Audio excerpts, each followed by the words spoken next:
Welcome back to another episode of Light Beer, Dark Money. I'm Sean Noble. And I'm Chris Clements. And welcome to The Smoke Show. The Smoke Show. Chris, I guess you'll explain that. Yeah, we are really blessed to have a good friend of mine, Smoke Wallin, who I've known now for about 20 years, I think. Really? Yeah. Yeah. And Smoke and I have similar backgrounds coming from the alcohol industry, alcohol beverage distribution business. And Smoke has been involved with the alcohol industry. He's been involved with the cannabis industry. Right now, he's a partner and managing director at a firm that I'm also associated with, which is STS Capital Partners. And just great to have you on the show. Great to be here. Thank you. Yeah, and thanks for having me. And you have your own Substack. You've got your own podcast. You've got a lot of things going on. I do. Yeah. My studio is not as fancy as this, but I do have a mountain behind me. Yes, you There do. you go. It's all good. Since we're at the top of the show, how do people follow you? We usually do this at the end, but let's let people get the info now. Smoke Wallin. My name is very findable. Yeah. I'm the only Smoke. It's actually my name, so we can talk about it if you want. But, Yes. But so the Smoke Trail is the podcast just launched, and it's the juxtaposition of or the cross of spirituality and leadership. So we can talk about that a little. And you can find me on all platforms. Substack, it's Smoke Wallin, and You're very active on LinkedIn, which is I am as well. So how did we get to smoke? so there's a couple of different theories, but the ones that I can talk about on air, there is a portion of American Indian blood, not enough to have a casino, otherwise we'd be doing it from my casino. Right. And some fairly hippie parents. So some combination of those two gave us all an Indian or Earth name and a regular name. So it's John Smoke Wallin. I've always gone by Smoke. And I can assure you it got better after middle school. There you go. Okay. I'm sure it did. Do your best friends call you Smokey? No. That ever?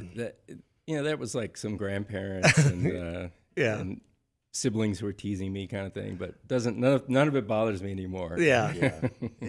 That's interesting that you say it that way, because I used to get really annoyed by different nicknames and pronunciations of Sean, whatever. I don't give a crap. I mean, it is what it is. At some point you get beyond all that, right? But when you're in sixth grade and you haven't grown yet, and you look like a girl, and your name is Smoke, it's like a boy named Sue. Yeah. Right? It definitely shaped who I became because I grew up with that, and then it got better. And I started to grow in high school. I was a wrestler, then I went to Cornell, and it was then in business, it's been terrific. It's sure. No one forgets your name. Right. That's fantastic. But funny, Chris mentioned the cannabis industry. After a significant career in the alcohol beverage industry, I sold my last whiskey and vodka business back in 2017, and my wife turned to me and said, we ought to look at cannabis. I'm like, I don't know. It's not my sport. It wasn't something that I knew about, really. But I'm like, all right, let me look at it. I looked at it at the time. Constellation, which is mainly a beer company now, especially after yesterday. Yes. They sold their wine business, most of it. Had just invested a couple $100 million into Canopy Growth, and I was like, maybe there's something to this. So I jumped in with both feet. And then, quick side story, I was living in Indiana. I have 4 adult children now, but they were kind of college age or a little higher at the time. And they all said, Dad, this is great. This is the future. You should do it. That's where it's going versus alcohol. Mm-hmm. And I said, all right, but Indiana's not really ready for this, I don't think, because, it's Indiana. It's still not ready for it, but it wasn't ready. It wasn't ready in 2017. And so I said, let's just say Dad's entering the avocado business. It's avocado, there's oil, there's extraction in California. So that'll be our code word. If we're out at dinner, in Indianapolis and we're talking about anything, it would be avocado. So everybody agreed. About 6 months later, I was on Fast Money with CNBC. Mm-hmm. And across the ticker on the bottom, it's Smoke Wallin, marijuana CEO, blah, blah, blah, blah, blah. 7-minute segment on Fast Money. And my phone's blowing up, and the kids are like, Dad, your cover's blown up. It's so not avocados anymore. It tells you a little. No more avocados. The distance that we've gone from then to now. Yeah. It's pretty wild. And Well, it's ubiquitous now. I mean, and you may not know this, but in 2016, I led the campaign against legalization, which we won. And then it was, in 2018 when they came back and passed the bill. Well, I mean, there legalize- wasn't really much opposition at that point with that bill. in 2018. Yeah. Right. Well, they made all the changes that we hammered them on Yeah. in 2016 as far as marketing to kids and that kind of stuff. So they got smart and figured out that if they were going to have a future in Arizona, they needed to do it in a properly regulated way. The thing that's interesting to me now is that you can go on the internet, you can go on Amazon, you can go on the internet and buy the stuff, drinks or whatever, all over the place. You don't have to go to the dispensary. Yeah, there's leakage, right? So I think part of the problem with not having a federal overlay like we have in alcohol, with the 21st Amendment gave alcohol when it repealed prohibition, and then every state had to set up their own set of laws, but they all had to fit in kind of a federal overlay. We don't have that, right, in cannabis. And so you've got a situation where there's no federal, in fact, it's illegal federally. The states have said, we're going to do it anyway. And every state has done its own thing, but it's been widely varied.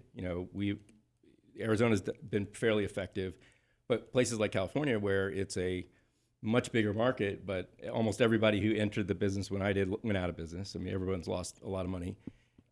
There's a lot of variation, but what the leakage is when they passed the hemp bill in 2018 that allowed CBD and other things, they didn't understand that you could derive a THC basic product from hemp, which is it has de minimis THC in it, but you can basically get there anyway. Get enough, right? And so you had this like massive leakage across the country, and now it's like going through convenience stores, going through smoke shops. Now beer distributors are getting into it.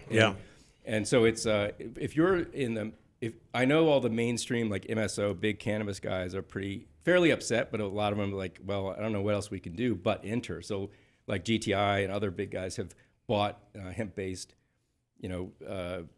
THC beverage companies and things to play in that space, but it is leakage. And I think as a former chairman of the wine and spirits wholesalers, I was pretty active in Washington. I mean, one of there's lots of pros and cons of the 3-tier system and the way the regulatory framework works in alcohol, but a very big pro is that it is a very regulated system, and there's a control system to keep it out of the hands of underage people. Yes. And the smart thing to do would be to put it through that system. Yes. And I have no stake in it today. I'm not lobbying for that, but that would make sense. Then people have a license and they're checking IDs, whatever it is, a bar or a liquor store, you'd have to do the same thing. But that's not where this has gone. And now we've got leakage all over the place. It's pretty wild. Yeah, once the genie is out of the bottle, it's hard to put it back in. It is. Yeah, and they're trying in this state right now. We have a bill that's trying to put hemp-based beverages as part of Title IV, and there's a lot of issues behind that. We don't know even if it gets passed whether the governor will even sign it. Interesting. So one of your passion projects is homelessness. Yeah. How did you get there, and what are you doing, and what do we need to know? Yeah, so I'm a co-founder and board member of a group called DignityMoves.org, which is trying to solve for unsheltered homeless. But it's a great question because it wasn't a passion project of mine before. It's something that if I had an older version, a younger version of me a few years ago would have been, if I'd seen a homeless person on the street, I'd probably cross the street to avoid them. That was just, I don't want to deal with them. And I probably at that point would have had a lot of judgment about, why are they there? What decisions do they make to get there? And I ended up showing up at a meeting with a bunch of other YPOers, which is a Young Presidents Organization. Yeah. That was about homelessness in California. I moved out there to invest in cannabis, and I thought we were showing up to basically complain about all the homeless, because it was terrible. It was such a bad problem. And it turns out we were there to what can we do? And it didn't take me very long, all of us as a group, to realize wait a minute, they're spending how much against this problem, and they're obviously not being effective. So as CEOs, we just said, well, what could we do? We didn't have any preconceived notion. There's no agenda other than, is there something that we could do as a group to help solve for this unsheltered homeless. And we settled on transitional housing because what turns out is, I mean, you guys, I grew up camping, and I have 2 Eagle Scout sons, which is a lot harder than becoming an Eagle Scout, which I did both, but getting the two sons to be Eagle Scouts was a lot harder. But we did a lot of camping, and if you've ever done camping, it doesn't take too many days in a tent and a sleeping bag to where you don't feel like yourself. Yeah. Yeah. Imagine if you didn't have a tent and a sleeping bag and you're just on the street, and you're not only that, if you leave your cart of stuff, they would steal it. And not only that, if you're a female, you're probably on drugs within a few days because you have to stay up at night to protect yourself. So the decline that happens from the time someone becomes homeless, and there's lots of different reasons that someone might get homeless. Yeah. And it's not all drugs. It's not all, there's lots of reasons. There's a domestic abuse issue. There's an economic issue, and there's dumb decisions, right? Right. But either way, your decline is very fast. Yeah. So, each week is like dog years. I mean, so you spend 13 weeks on the street, not without a bed and without a lock and key. You are not a normal human. So what we figured out is, wait a minute, we're just letting these people sit on the street. The waiting list in San Francisco at the time that we got started, and still around the same, 13 years to get off the street. Yeah. You're dead. Most of them are dead by then. So we're like, all right, it's triage. All right. So think about that, right? How do you stabilize somebody so that they could get back to work? They could get stabilized. They could get healthy again, could get normal and be back in society, which is, I would call myself a conservative for a long time. And I'm not religious about it because that's not, I think there's a lot of people that treat politics like religion. I do not. Right. I believe in a much higher power than any of that nonsense. That being said, I want people back to society, and just from an economic argument, let alone a humanitarian argument, getting these people back stabilized where they can function is the right thing to do for society from an economic standpoint. And it also happens to be the right spiritual thing to do, is to help these people. So getting them off the street. So what we figured out is, they're spending millions of dollars, like over $1 million a unit to build permanent housing. They're taking 13 years. So what if we could do it like modular housing quickly, and we got it down to we can do it as low as $50,000 a unit. And we built some of these villages in 4 months. Hold on, $50,000 a unit. Yes. Versus $1 million. Let's just let that sink in for our listeners. You're talking about the debacle that is California, all the money that they're spending on whatever they're spending on. That's a whole nother scandal. Oh yeah. And you're talking you're talking about spending $50,000 a unit on modular housing, getting people cleaned up and back into society. Yeah, and they're nicer than my dorm room at Cornell was. Yeah. I mean, it's a room with a lock and key, your own room. Common bathrooms, but private but common, right? And in a little village, and so we could put these up very quickly, very efficiently. Now that 50 can go to 100 in no time, depending on what a local community adds on. There's bells and whistles you can add. We want this and that. We want their own. You want your own bathroom. All of a sudden it goes way up. All right. So, but the stripped down version is very inexpensive. And they're prefab units, and they're perfectly fine. And the whole idea is get them off the street, stabilize them, get them some help, both mentally, physically, medical help, and just the idea that you can sleep with your door locked. Yeah, is a huge improvement. Yeah. And what we found is, and now we've got thousands, right? We're at the end of this year, we should have enough units out there to serve close to 20,000 people a year. Wow. They're not all staying there, right? They're moving in and out. And we're finding that's the other important point that a lot of people probably don't understand. They're not. It's transitional housing, not permanent. Right. And the idea, Chris, is a third of the people, once they stabilize, get reconnected back with their families. So a third can go, they're too embarrassed to talk to them, and then they get stabilized. They're like, okay, I've cleaned up, and okay, they reintegrate with their family. A third graduate to more permanent housing and can get back into some kind of functional, working situation. And a third of them need a lot more help. Yeah. And the more we leave them on the street, the more that last bucket grows, right? So it's just a silly thing. And then you guys talk about the immigration thing. Mm-hmm.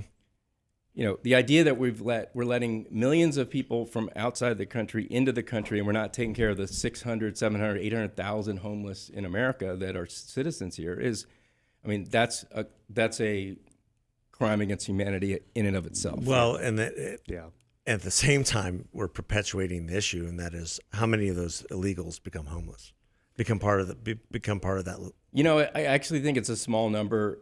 Unfortunately, well, not good or bad. It just I think it's an actually fairly small number, because the ones that are coming over here are either they're young men who are gonna do things, right. They're gonna survive and do whatever they have to do. They generally have a good work ethic, and what we see is a lot they're either domestic abuse, so women who are escaping a bad situation, some families, people who they got upside down economically. You try to buy a place in California, it's bad everywhere, but it got really, really bad, right? So there's people who have economically ended up in their cars, and then it doesn't take much to have a hiccup, and then all of a sudden you're not in your car, right? And that's a mess. And then there's there's a whole veteran population, that is homeless, and then there's obviously a huge drug problem in America. Right. So within the context of that, there's a huge mental health crisis within that population as well. How do you deal with that?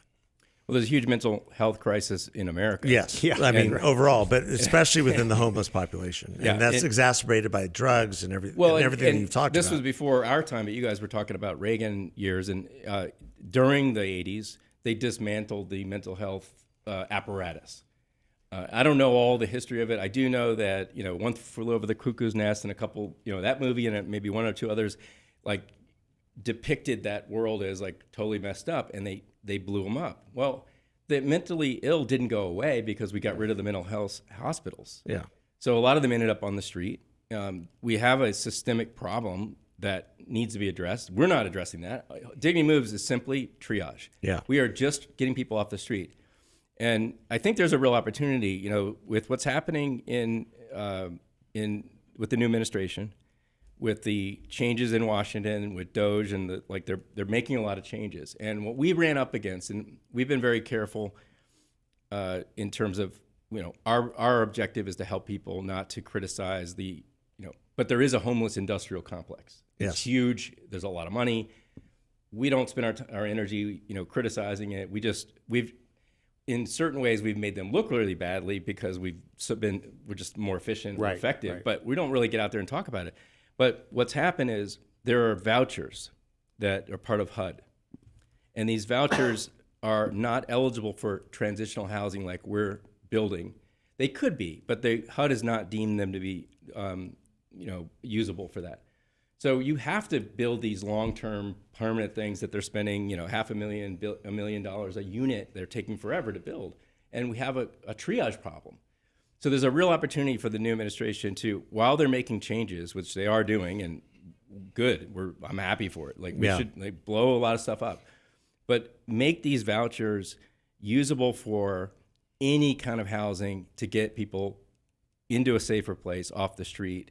And we could eliminate unsheltered homeless people who are stuck in unsheltered situation. We could eliminate it in this country in a year. Wow. In a year, if we had the willpower to do it, and we dropped some of these premises of, it's not fair to put them in something that's not permanent. What are you talking about? Who cares? They're living on the street right now. Right. So the choice is the street or permanent. But that's some of the mentality is just, no, they have to have this, and I have to have a private bathroom. Are you guys serious? These people are stuck, and they're having to defend themselves at night from each other. Yeah. And we saw that here. Yeah. Yeah. With the zone. Yeah. Well, God bless you for doing this. And when you do this, important. the other things dissipate. The property crime, all that stuff dissipates. And that should be something that even businesses should be able to get behind. Exactly. It's not even just about, you can have an open heart and feel for these people for sure. But also the communities where this is happening, it's not fair to those people. It's not fair to the neighborhood. It's not fair to the local businesses. It's not fair to the community. It's completely upside down to let people do this. So we're not only not giving them a solution, but we're also letting them do it. So you have to give an option. If you build enough transitional housing and you can say no more camping. So it was a big court ruling last year that allowed cities to enforce the no camping rules that a lot of cities have, but you have to have a certain number of, percentage of available beds.